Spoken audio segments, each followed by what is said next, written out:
Hi, welcome to Natural Solutions. I'm Michael Sullivan. We hear a great deal about problems in society today, from poverty, crime, to education, and we seldom hear anything about solutions. So that's what this program is about, specifically natural solutions, working with the laws of nature. When we work in harmony with the laws of nature, life tends to go well for us, and when we ignore or violate those laws, we generally create trouble for ourselves and for society.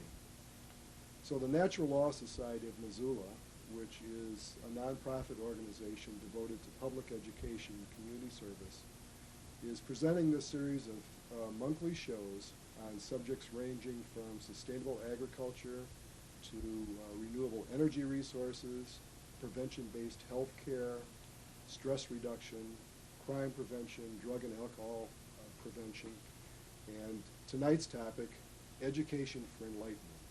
Our guest tonight is Philip Zemke, who has been involved in the Waldorf system of education for 15 years and taught at the Waldorf School in Bozeman, and is an international consultant on art therapy and creative arts. So Philip, welcome to Natural Solutions. Thank you, Michael. And I introduced this as Education for Enlightenment. And what we'll be discussing tonight is the platform that the Natural Law Party had in the 1996 election campaign. And of course, the party is on the ballot in Missoula, or in Montana, I'm sorry, in the 98 election. And one of the things that is probably the keystone to the platform is education. It comes up over and over again. In the 96 campaign, you ran for superintendent of public instruction and did fairly well, 12,000 votes and nearly 5% of the vote. That office is not up for re-election until the year 2000, so you won't be a candidate next year. But you've indicated that you want to stay involved in education, and that's why I thought tonight would be a good opportunity to discuss just where the Natural Law Party stands on the subject of education. And probably a good way to start would be to define exactly what we mean by education. Well, Michael, the term education comes from the Greek, and it means to lead out.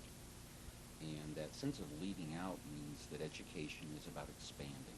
It's always an expansive investigation, inquiry, interpretation of the world. And so education does not end at the 12th grade. It does not end at a GED. It does not end in a terminal degree. Education is something that we're involved in throughout our lives. Some of the interesting research that's coming out of neurobiology and means of understanding how we learn is that right now we're recognizing that you can create new neural pathways in your brain until the day you die. It's simply a matter of, are you invested and interested in your world? The less interested you are, the more patterns you are. The more interested you are, the more that you grow.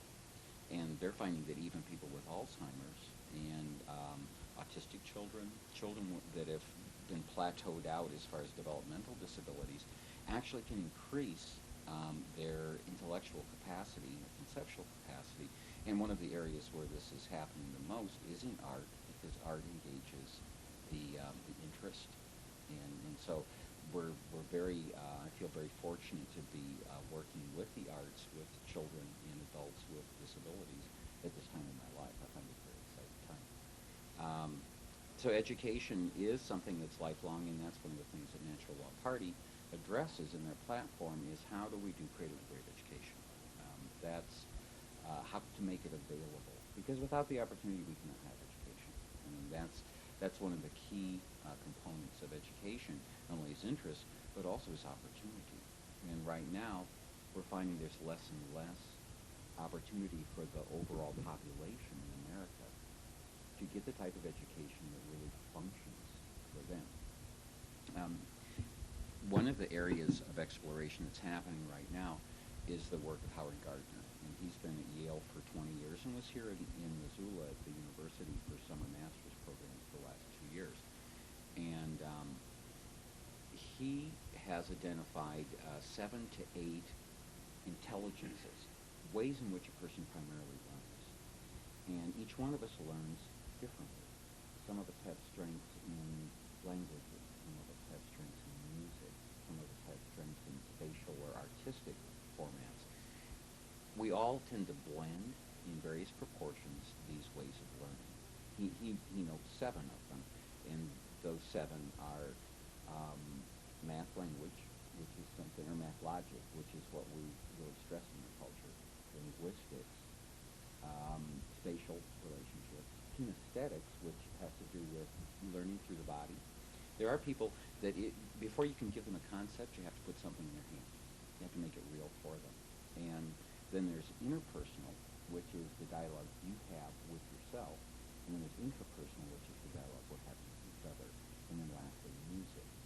And what we're finding is that in our culture, we have chosen a mechanical, math, logic, strong type of educational system. But only 29% of our children, that's their strength of learning. Interestingly enough, right now, we're identifying approximately 70% of our kids as having some learning disability. Well, there's your ratio right there. We're not teaching to those children's strengths, and so they're not getting it. I mean, even if they're striving very hard, they're not getting it. And one of the things that happens to children when they don't have an inviting environment for education is that they are stressed in the educational process. And when you're stressed, your body changes, your hormonal base changes, your neural patterns as to how you're going to learn change. It's interesting that when we're stressed, we go into fight or flight. We go into the reptilian brain. That's where we take all of the information that comes to us. We filter it through there first. And then we wonder why we have things like children with a lot more violent type of response behaviors to outer stimuli, kids that are hyperactive. It's because they're adrenalized. We are actually adrenalized approximately 85% of the time. A Paleolithic hunter, an old hunter-gatherer guy, he's in an adrenalized state approximately 15% of the time. A single mother who works is adrenalized almost 100% of the time. The AMA this year finally came out with statistics showing that 90% of the health problems in the United States are stress-related. And this, of course, is one of the things that's unique about the natural law party approach to education. It does address the problem created in society by stress, and in particular in the schools.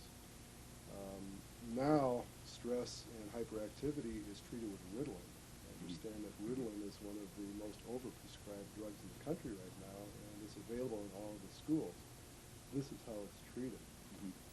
Do you think that what you've been describing could account for some of the statistics that I came up with? The U.S. spends over $270 billion per year on public and elementary education.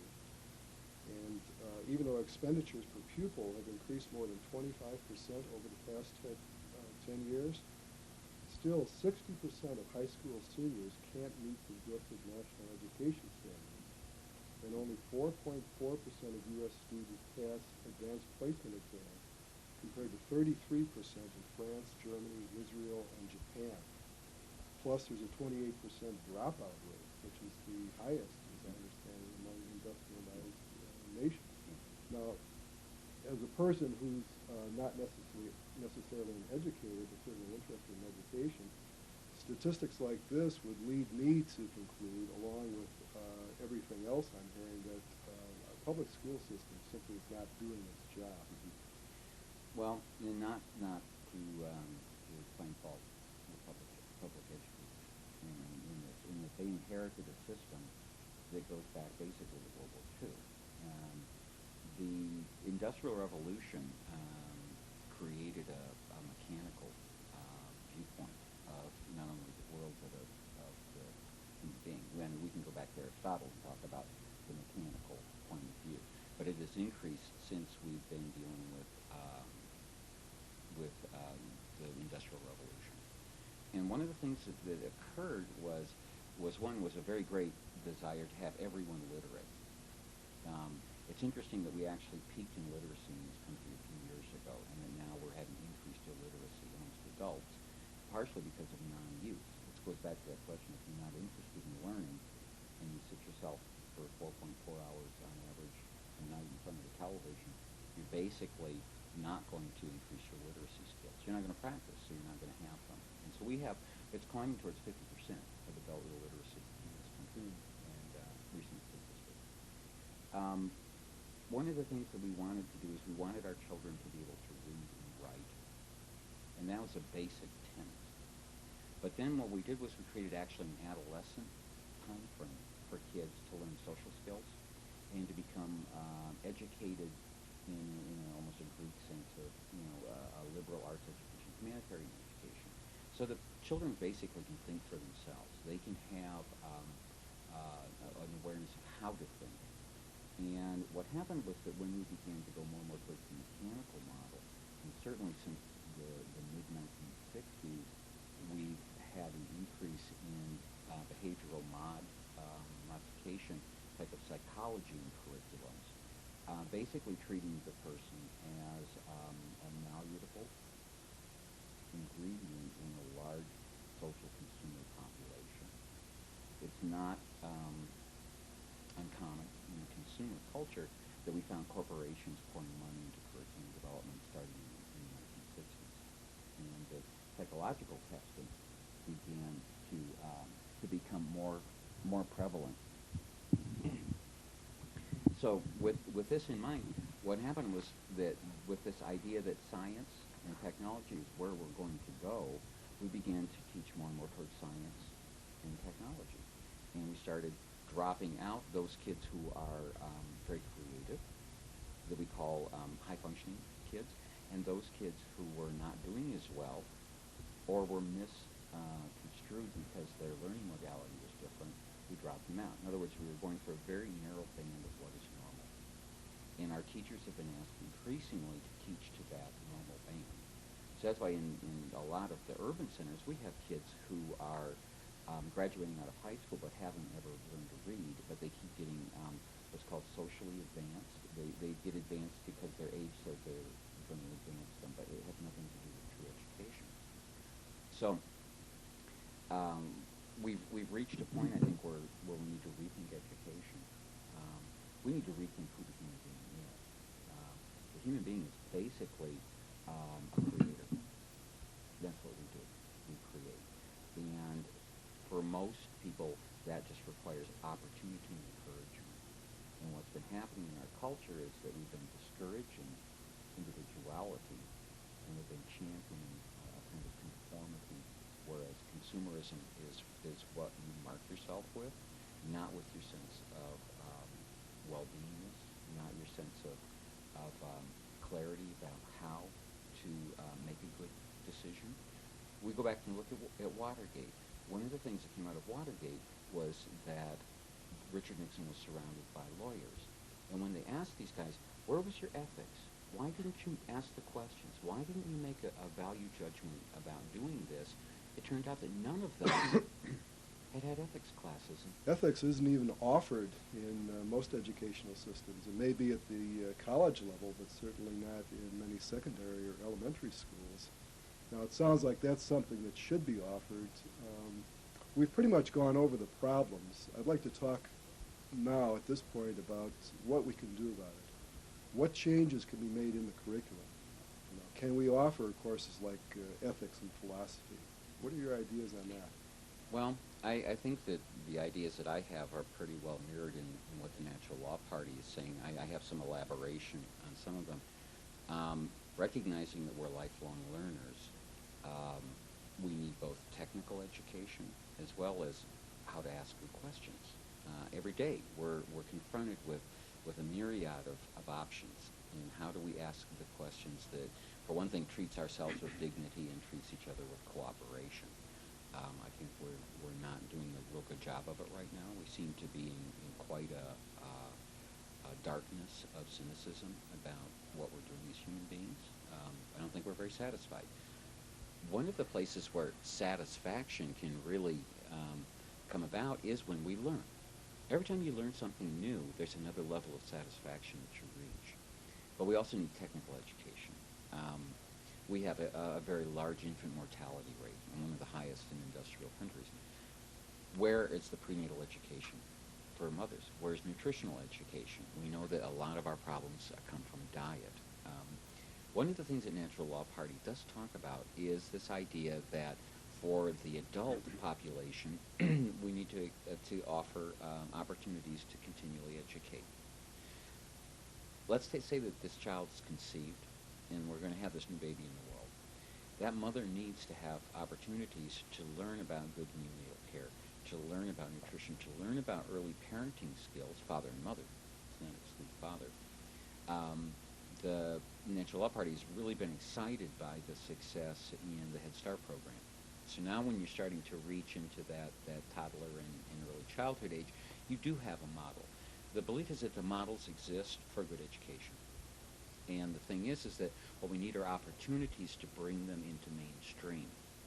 And after that early childhood education, then we get into grade school and high school. Where are the models?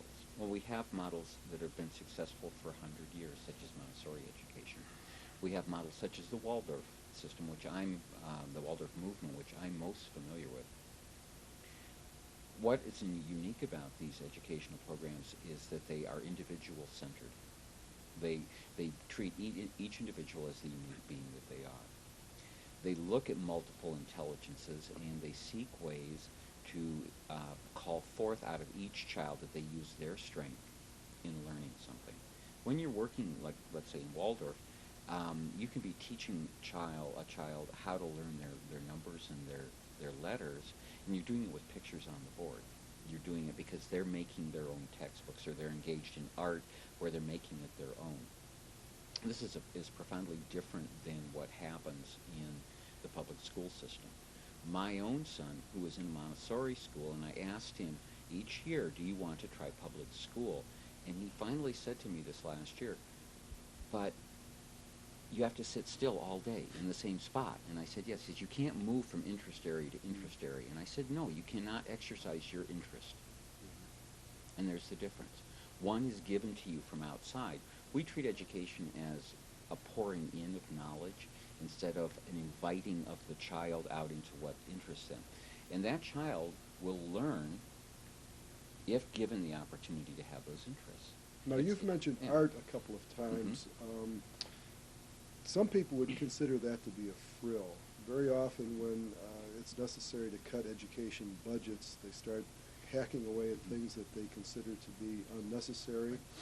And art is one of the first things to go. Music programs and so on. How important is art to the development of a child? Absolutely essential. We love our children doing art up until about the age of 8. And that's when they start becoming so inculcated in the school system by what's right being something from outside themselves that they stop being encouraged to art. And of course our system doesn't have time for that. We're the first culture. I have a master's degree in cultural anthropology. We're the first culture that I've ever come across that does not recognize that art is an essential part of cultural growth and cultural examination. One of the things that art does, and it's the spatial learning modality, is that when I'm doing something in art, I am engaging my logic, because there's sequences involved. I'm engaging my kinesthetic being, because I'm working with my long muscles and whatnot. I'm making an inner dialogue, so it's the interpersonal. I'm having a dialogue with something else, which is the piece of paper or the modeling clay or whatever it is I'm working on. That's intrapersonal, right? And I'm doing everything but using my music intelligence. I'm also using my math, because there's a logic and sequence to how you create a piece of artwork. But what I'm doing is I'm inquiring. I'm opening myself up, and I'm saying, I don't know. I'm creating out of something that I don't know. Michael, if you say yes or no to me, the neural patterns in your brain do not ever create anything new. They stay in what they already know. If you're engaged in art, your brain lights up like Las Vegas. Every time you ask a question, if you ask me a legitimate question, what happens is that you have to use every bit of your experience to try to answer the question, and then when you discover you can't answer it, you've excited your entire body of experience seeking an answer. That's why inquiry is so powerful. And we do not inquire in our schools. The Japanese are now using a method where the kids are divided up into groups and they're given problems and they're not given a solution. They're given some hints as to how to go after solutions, and then they're put in for a whole half day at developing tactics of inquiry about this problem. We aren't using that modality in our schools. We give information and then ask for rote expression back. We ask for test results, short-term memory. You see, that's what that's for. And it's basically about competition and testing and scores, and it's numerical. And, and there are, I imagine, as many teachers out there trying to be creative in their classroom, but finding it very difficult to be because of the demands put upon them by the system of pour the information in, get the test results out, period. And that the child is not he's looked to fit into the norm. He's not asked to express himself as an individual. How can we go about changing this? Parents out there listening to this program right now may be agreeing with you and thinking to themselves, well, this sounds good, but the system is so rigid and so resistant to change. How would we ever implement what you're suggesting? Well, there are a lot of things that have to take place. In the public school system, we need a higher standard for our kids. We need to ask more of them, and then we need to give them the means to achieve it. One of the things when I was campaigning last year was we were talking about continuing education for teachers. And one of the reasons that I find in talking with teachers is that makes it difficult for them to do this is the inconvenience of them using their summers for this. What would happen if in the state of Montana, out of the Office of Education, we had mobile accreditation teams that went around and accredited teachers on site, at home, rather than, or regionally, but not to make it something that people resist. Unfortunately, people don't like to change. Well, they're changing all the time. Life is changing all the time. But to be told how to change is very difficult. But I think that when teachers are brought into the realm where they see the efficiency of establishing an inquiry method and using creativity, then it's useful to them. Will they have to be more attentive? Yeah, they will, because they're going to have to use their own intuition engaging this child in front of them. But it's well worth it. So for the teacher, we want to offer something that's a benefit and makes their life easier instead of more difficult. Funding. I mean, Michael, people say, well, this is going to cost too much. We actually spend so little on our kids now. I mean, we spend I think over the last decade, they're now averaging out that it's 0.07% over cost of living. That's the best that any school district does in this country.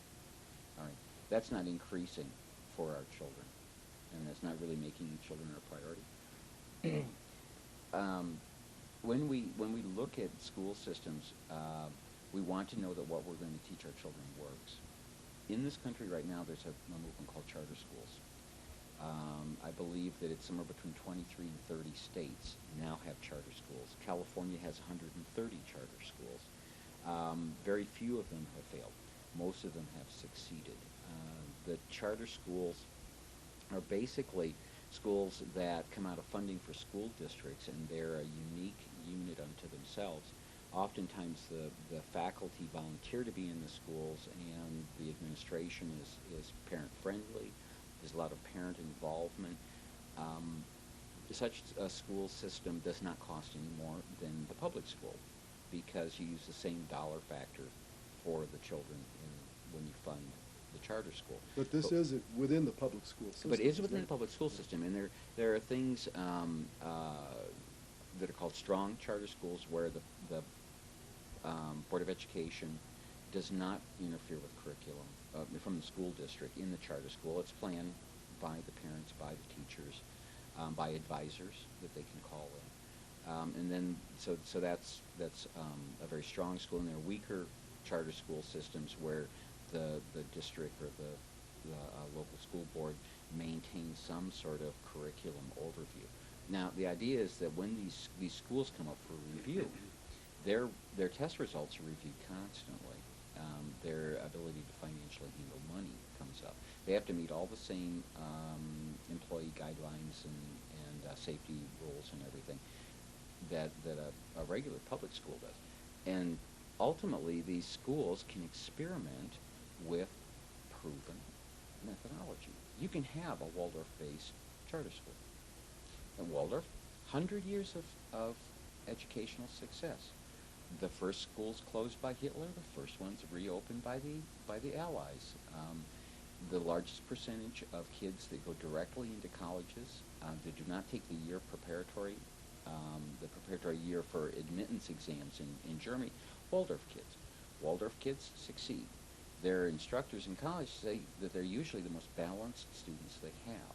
Now, this originated in Germany or Austria? In Germany. And it's Germany international in now, 1919. isn't it? Yeah, well over 400 schools internationally. Mm-hmm. Yeah, and it's now larger than the Montessori school system worldwide. Some people pick and choose. They take a little from here, a little from there. One of the things that people looking at charter schools have been sort of critical of is, would they go into schools for elite kids? And what they're finding is that approximately 70% of the schools right now, charter schools nationwide, are serving kids with learning disabilities, kids in danger of dropping out, kids who have not made it in the regular school system. So much for that argument. So much for that argument, yeah. And what is of benefit is that it doesn't cost any more to the district than what they're already putting out. And is it open to students from throughout the district, or would it just be in a particular part of a district? Usually it's district-wide. Mm-hmm. And in some districts, there's one district in San Diego that has 5 charter schools in it. Mm-hmm. And they serve, I think, 13% of their students or something like that. So, yeah, I mean, here in Missoula, we could have a charter school. What would it take to get that rolling? Well, right now there's a legislative question. You know, it's not legal in the state of Montana at this point. It came up several years ago and had good widespread support. Governor Roscoe supports it. Nancy Keenan, the current superintendent of public instruction, they support them. But it's been, they pretty much wanted to go with the weaker charter school model, and so it really hasn't gone anywhere. I think that it's going to happen. I mean, Montana doesn't necessarily have to be the leader in everything, but we have to look at this question and see that this is something that's being successfully used throughout the country, and we might be the tail end of the horse this time, but nonetheless it'll come to Montana. But it would have to start at the state level, perhaps through a citizen initiative? That could be a way to do it, yeah. Mm-hmm. It could be. Yeah, the more parents that want it, the more that it'll be addressed. This last legislative year, the question about prisons versus education, really, I went to Helen and was there, and it was going to be a real rancorous and touchy question if it was brought too much out into the public. And well, I mean, my personal belief is that if you educate your children well, you don't have to build more prisons. But right now, that isn't the case in the state of Montana. That question didn't want to be given a lot of public airing, and so the charter question was not discussed much. But you know, if we feel we've addressed the prison problems for the near future, then perhaps we can re-enter the dialogue about charter schools in the next session. Let's talk a little bit more about curriculum. You mentioned the importance of arts in the curriculum.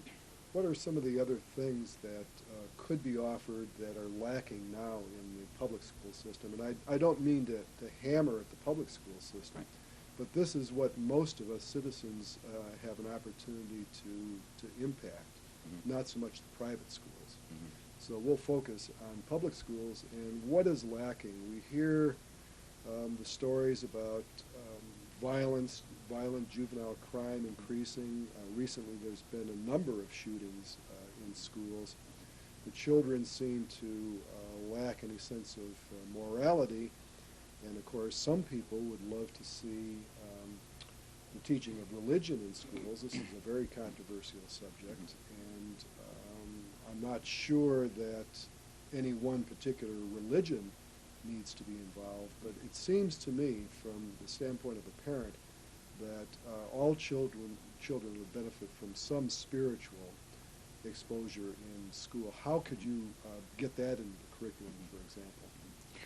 Well, Michael is a person who's done a lot of work in traveling and meeting with people of different religious and spiritual persuasions. One of the things, the more that one looks at different theologies and philosophies, you find that they're basically the same. I mean, there's a core to it which says that as you act, so you get consequences. That what benefits you benefits the next person, and what hurts the next person hurts you, and that basically social cooperation is essential. Now, what's interesting is that for a lot of people, you have almost a tribal loyalty group. I mean, we can have it. You're loyal to a soccer team, and anybody that's in the soccer team, you give them the shirt off your back. But anybody outside the soccer team, you don't give a hoot about if they succeed or not. As a matter of fact, you even might consider them as in the hunt for your goods. And, I mean, that's tribal, you see. And we do have tribal things, you know. You can ask just about anybody where your loyalty group lies, and you'll find that it might be a church community, it might be a school community, it might be a national community, it might be your family only, you know, these sort of things. It might be your gang. Gangs are not new.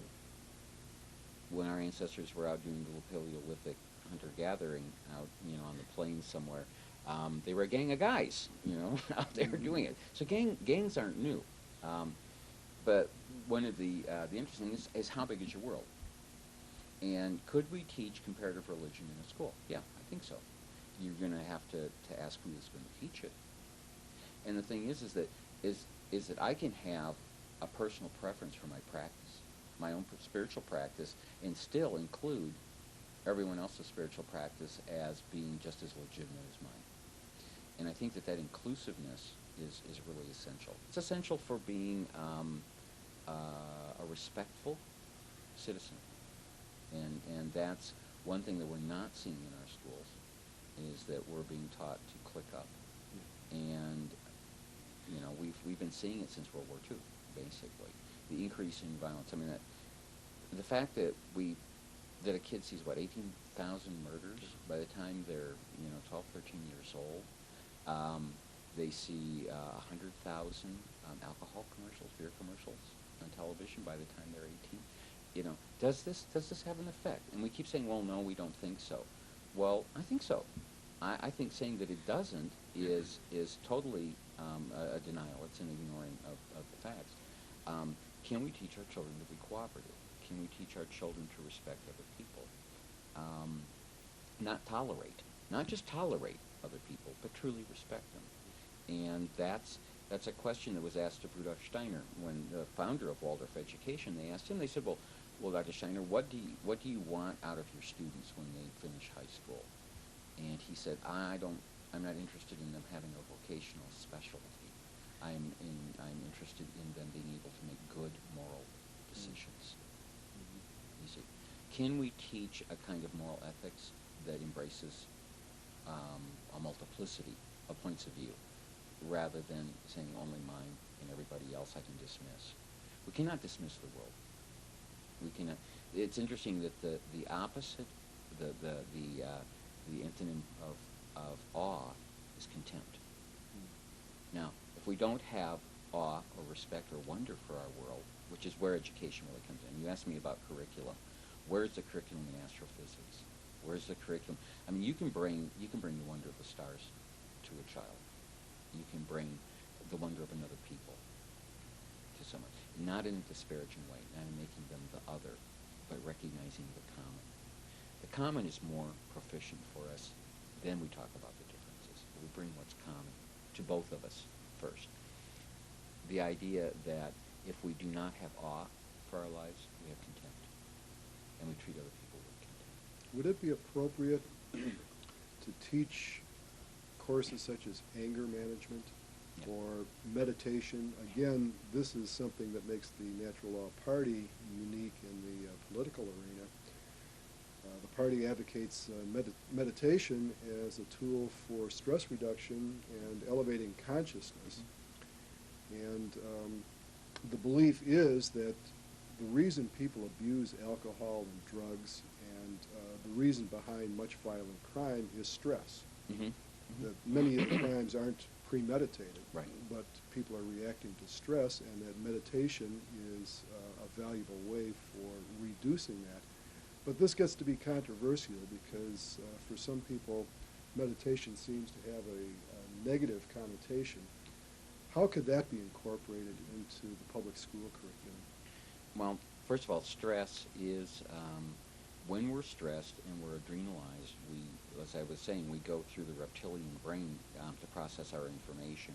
That's actually a de-evolution, if you really want to think about it. I mean, that's going back to instinctual responses of fight or flight, and that's basically where you're taking your cues in the world. And yes, that is stress, and that does cause reactive violence. People feel threatened. They feel threatened in this world. I personally find the world quite friendly, but most people I don't think do. They've been told the world's hostile. They've been told to be competitive and predatory. Consumerism without a value system. Alfred North Whitehead, who was a famous mathematician and then became a famous philosopher, said, all the numbers in the world cannot add up to one thing of value. They can just be numbers. All right. So creating a culture that bases its idea of what's valuable on money, just more money, misses the point of human dignity altogether.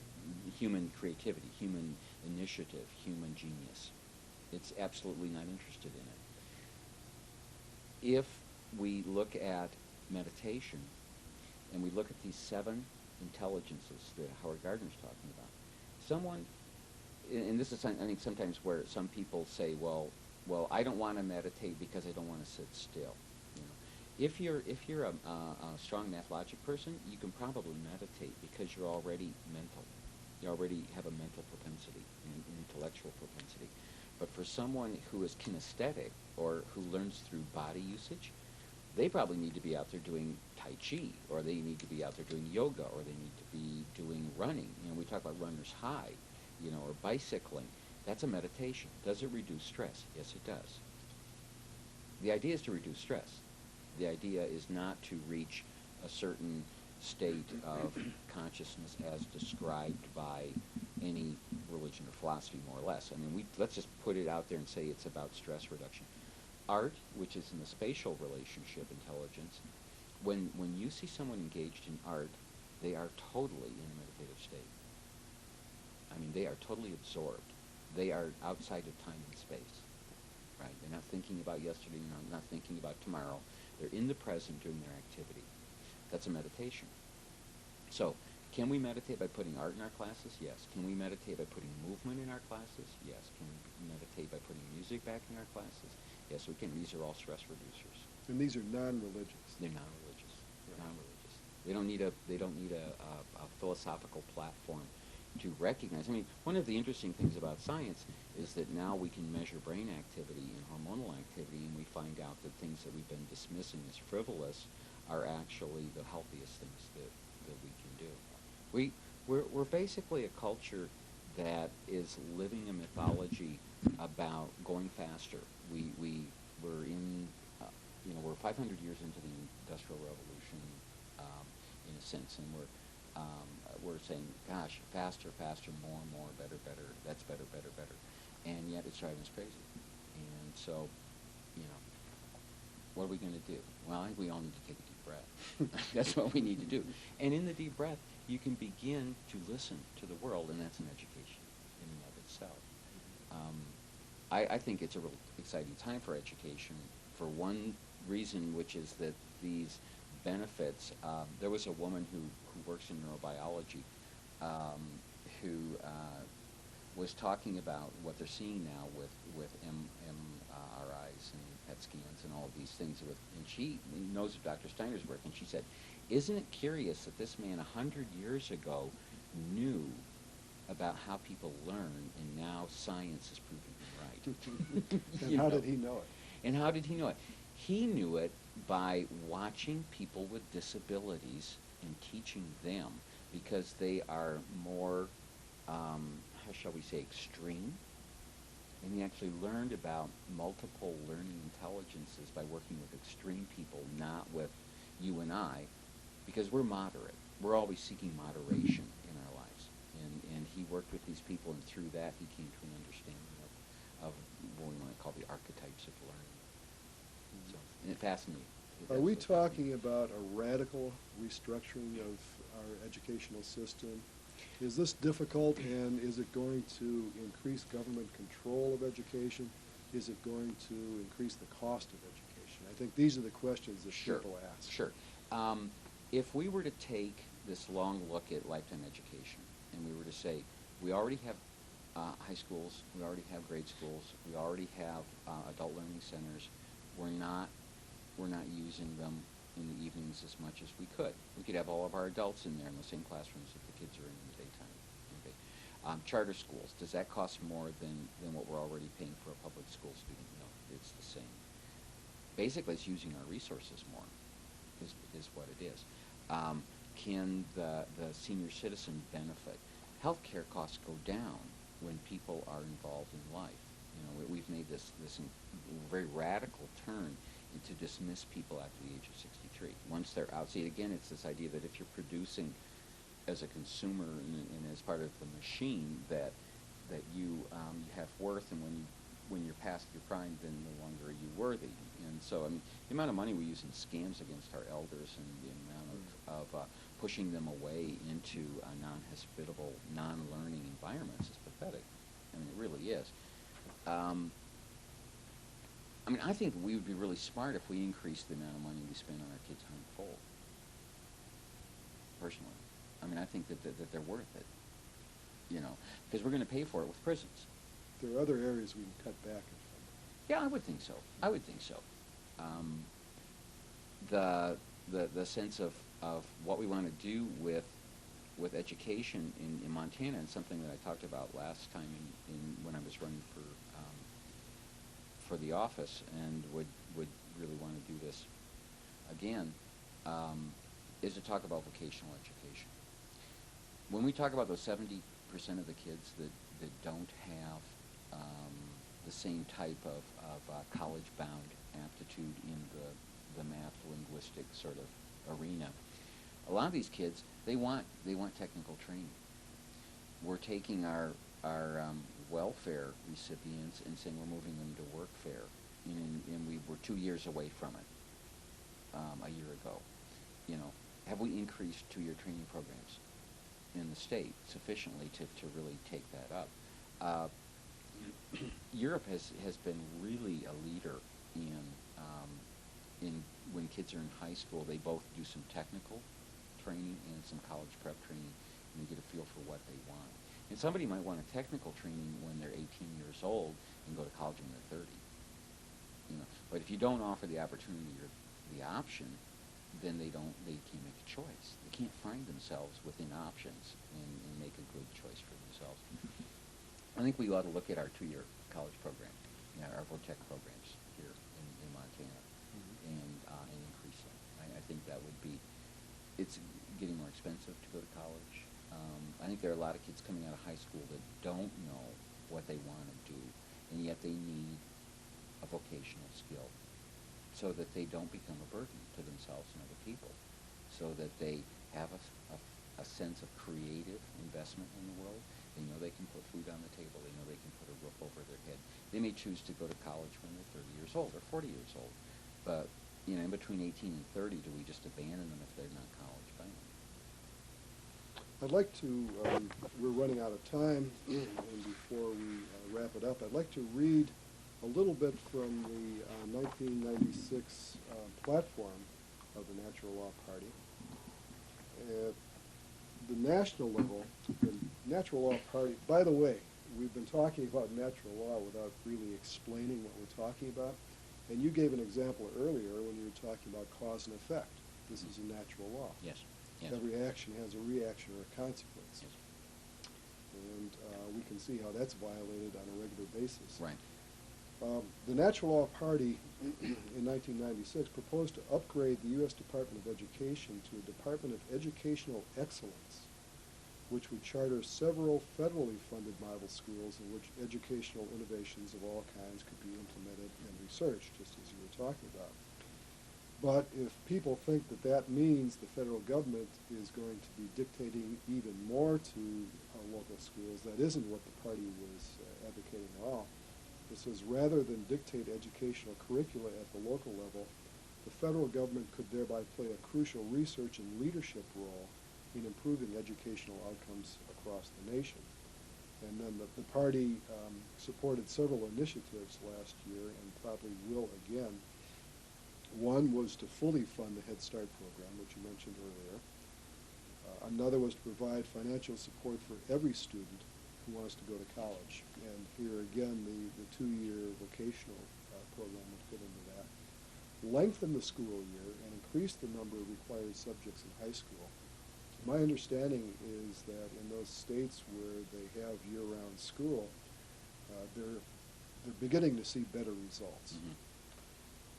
Establish ties with teachers' organizations, schools, and community interest groups to develop policies and programs that upgrade the status and skills of teachers. So community involvement is important.